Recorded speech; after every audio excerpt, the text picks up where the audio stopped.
Question है आज का 13वें गुणसूत्र की ट्राइसोमी या ट्रायोसोमी से कौन सा रोग होता है। ऑप्शन है ए डाउन सिंड्रोम, बी हीमोफीलिया, सी पटाउ सिंड्रोम, डी इनमें से कोई नहीं। बताइए आपका आंसर कौन सा है। इसका आंसर है सी पटाउ सिंड्रोम। अब इसकी ट्रिक है 13 है ना, 13 को पटाऊ। पटाऊ से मतलब है Patau syndrome. Patau syndrome. Down syndrome, इस सिंड्रोम है ये बहुत सारे रोगों का समूह है। डाउन सिंड्रोम में 21वें गुणसूत्र होते हैं और जो जेनेटिक डिसऑर्डर बीमारी है या आनुवंशिक विकार है। हीमोफीलिया में आपका जो ब्लड है, रक्त, उसका थक्का नहीं जमता। एक बार और समझाते हैं। 13वें गुणसूत्र को ट्राइसोमी या ट्रायोसोमी में कौन सा रोग होता है, तो इसका आंसर है पटाउ सिंड्रोम। हमें याद कैसे रखना है, 13 को पटाऊ। 13वें गुणसूत्र है तो 13 को पटाऊ। पटाऊ से मतलब है पटाउ सिंड्रोम। डाउन सिंड्रोम में 21वें गुणसूत्र की बात की गई है और डाउन सिंड्रोम जेनेटिक डिसऑर्डर, एक आनुवंशिक विकार है। हीमोफीलिया में रक्त का थक्का नहीं जमता है। अब चलते हैं नेक्स्ट क्वेश्चन की तरफ। क्वेश्चन है आपका, कैंसर के अध्ययन को क्या कहा जाता है। आपके ऑप्शन है ए ऑन्कोलॉजी, बी ओडोंटोलॉजी या ओडोंटोलॉजी, सी एनाटॉमी, डी ऑस्टियोलॉजी। तो आपका आंसर बताइए क्या होगा इसमें से। आपका आंसर है इसमें ए ऑन्कोलॉजी। तो आपका आंसर क्या हुआ, ए ऑन्कोलॉजी। अब बात करते हैं ऑन्कोलॉजी, एनाटॉमी, ओडेंटोलॉजी और एस्ट्रोलॉजी, इनसे कौन कौन सी बीमारी होती है। ओडेंटोलॉजी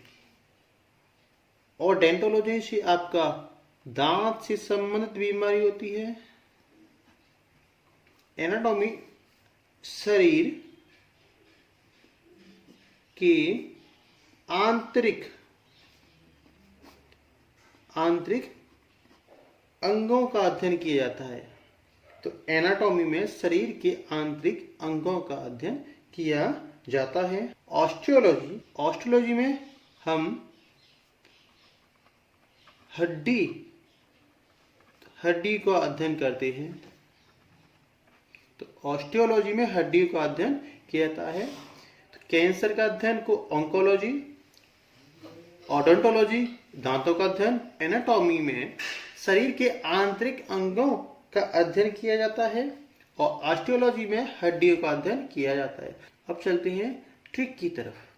आज हम कराएंगे आनुवंशिक रोगों की ट्रिक।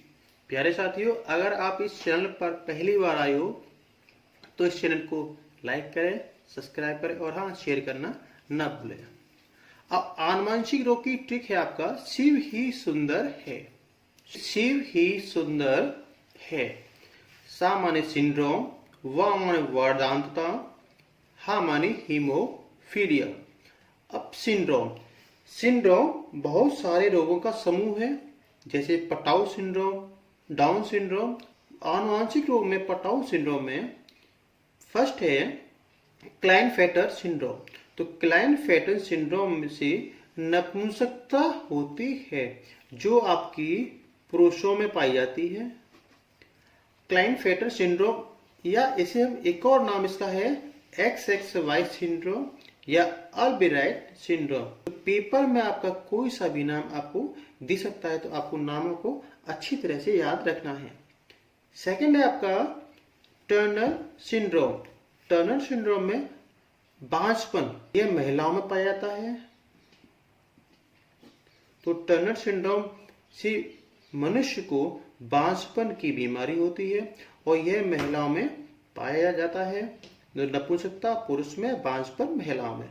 इस टर्नर सिंड्रोम में महिलाओं में सिर्फ एक्स गुणसूत्र ही पाया जाता है, एक ही गुणसूत्र पाया जाता है। अब आपका है वर्ड वी माने वर्दांतता या ब्लाइंडनेस। इसमें मनुष्य में लाल और हरे कलर में अंतर नहीं कर पाता। इसका जो वाहक है वो स्त्री है और रोग इसका है पुरुष। मतलब इसका जो वाहक है वो स्त्री होगी हमेशा, लेकिन रोगी कौन होगा? पुरुष। हाथ से हीमोफीलिया, जिसे हम शाही रोग भी कहते हैं। हीमोफीलिया में रक्त का थक्का नहीं जमता या रक्त बहना बंद नहीं होता है। इसे हम शाही रोग इसलिए कहते हैं क्योंकि पहला इसका रोगी, प्रथम इसका जो रोगी है वो ब्रिटेन की महारानी थी। ब्रिटेन की महारानी, इसलिए इसे शाही रोग कहा जाता है। अब चलते हैं नेक्स्ट क्वेश्चन की तरफ, जो काफी इंपॉर्टेंट क्वेश्चन है। क्वेश्चन आपका है निम्न में से किसके द्वारा मलेरिया परजीवी से मलेरिया होने की पुष्टि हुई है? तो मलेरिया परजीवी से, तो बताइए इसका ऑप्शन क्या है? ऑप्शन है आपके पास A Louis Pasteur, B Robert Koch, C Ronald Ross, D Leeuwenhoek. Leeuwenhoek, बताइए कौन सा आपका आंसर सही है इसका? तो इसका आंसर है आपका रोनाल्ड रॉस। तो हमने से कुछ पॉइंट्स लिखे हुए हैं, समय की बचत के लिए हमने लिखा हुआ है, जिससे आपका कम से कम समय लगे और कम समय में हम आपको ज्यादा से ज्यादा क्वेश्चन दे सके। अब एक क्वेश्चन से हम बहुत सारे क्वेश्चन आपको समझाएंगे। लुई पाश्चर ने रेबीज की टीके की खोज की है। लुई या लू पा, तो पा मतलब पालू, क्या पालू? कुत्ता पालू। तो लुई से हुआ लूपा, अब पालू, क्या पालू? कुत्ता पालू। तो कुत्ता काटने से आपको, तो कुत्ता काटने से, अब कुत्ता काटने के जो टीका है वो रेबीज है, जो लुई पाश्चर ने दिया। रॉबर्ट कोच, तो रॉबर्ट कोच के द्वारा टीबी। रोनाल्ड रॉस आपका मलेरिया। ल्यूवेन हॉक, तो ल्यूवेन हैक आपका जीवित कोशिकाओं। अब बात करते हैं हम मलेरिया की, मलेरिया परजीवी की। तो मलेरिया एक प्लाज्मोडियम परजीवी प्रोटोजोआ है। फर्स्ट पॉइंट, मलेरिया आपका प्लाज्मोडियम परजीवी प्रोटोजोआ है। और मलेरिया से हमारे जो प्रभावित अंग हैं वो आरबीसी, प्लीहा या प्लीन्स, जिसे तिल्ली कहते हैं, वो है।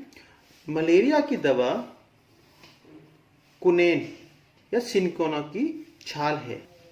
और मलेरिया के संबंध में 2030 तक मलेरिया का उन्मूलन कर दिया जाएगा, अर्थात 2030 तक मलेरिया भारत से खत्म कर दिया जाएगा। मलेरिया दिवस 25 अप्रैल को मनाया जाता है। विश्व मलेरिया दिवस 25 अप्रैल को मनाया जाता है। सर्वप्रथम मलेरिया के बारे में रोनाल्ड रॉस, जिनका जन्म 1857 में अल्मोड़ा, उत्तराखंड, भारत में हुआ था, चिकित्सा तथा मलेरिया के परजीवी प्लाज्मोडियम के जीवन चक्र के अन्वेषण के लिए सन 1902 में इन्हें नोबेल पुरस्कार भी मिला हुआ है। तो इसके जो मलेरिया की खोज वो रोनाल्ड रॉस, भारत के थे, उनके द्वारा की गई है। अब चलते हैं नेक्स्ट क्वेश्चन की तरफ। हमारा नेक्स्ट क्वेश्चन है काली मौत किस बीमारी को कहा जाता है? ये हमने पहले से समय की बचाने के लिए लिखा हुआ है। ऑप्शन ए है काली खांसी, बी हैजा, सी निमोनिया, डी प्लेग। बताइए आपका ऑप्शन कौन सा है? इसका सही आंसर है डी प्लेग। तो काली मौत बीमारी को प्लेग कहा जाता है। चूहा रोगवाहक है। चूहे के ऊपर पास्चुरेला पेस्टिस नामक जीवाणु पाया जाता है, जो इस बीमारी का रोग कारक है।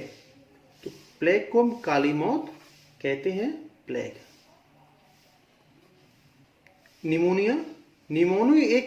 निमोनिया एक जीवाणु जनित रोग है और यह श्वसन तंत्र को प्रभावित करता है। तो निमोनिया को प्रभावित अंग है वो श्वसन तंत्र, जैसे लंग्स, फेफड़े है, और श्वास कार्य संबंधी बीमारी इससे होती है निमोनिया से। हैजा आपका एक संक्रमणिक बीमारी है। हैजा का एक और नाम है विसूचिका, जो हैजा का ही एक और नाम है। पेपर में हैजा के स्थान पर विसूचिका भी लिख सकता है। विसूचिका या हैजा एक संक्रामक या संक्रमण के द्वारा होने वाली बीमारी है और यह दूषित पानी या भोजन से होती है। हैजा वाइब्रियो कॉलेरी नामक जीवाणु से फैलता है। आपसे पूछ सकता है कि हैजा किस जीवाणु से फैलता है, तो वाइब्रियो कॉलेरी नामक जीवाणु से हैजा फैलता है। अब आपका है काली खांसी। काली खांसी काफी इंपॉर्टेंट पॉइंट्स है, वो हम आपको समझा रहे हैं। काली खांसी को कुकर खांसी, पार्टसिस काली खांसी या 100 दिन की बीमारी और अन्य नाम से भी जाना जाता है। ये काली खांसी जीवाणु का संक्रमण है। काली खांसी आपकी पार्टोसिस नामक जीवाणु से होती है और यह श्वसन प्रणाली को प्रभावित करती है। काली खांसी में पार्टोसिस वैक्सीन का उपयोग किया जाता है। काली खांसी हमें किस जीवाणु से होती है, तो वो है पार्टोसिस जीवाणु वोडेल्टा। काली खांसी हमें पार्टोसिस जीवाणु वर्डेल्टा नामक जीवाणु से होती है और इसमें हम किस वैक्सीन का प्रयोग करते हैं, उसका नाम भी पार्टोसिस वैक्सीन है। प्यारे साथियों, इस वीडियो को बनाने में बहुत समय लगता है। अगर आपको ये वीडियो पसंद आई है तो इस वीडियो को ज़्यादा से ज़्यादा शेयर करें, लाइक करें और हाँ, सब्सक्राइब करना ना भूलें। नेक्स्ट वीडियो में हम आपके लिए बहुत ही इम्पोर्टेंट ट्रिक्स और क्वेश्चन लेके आएंगे। Thank you.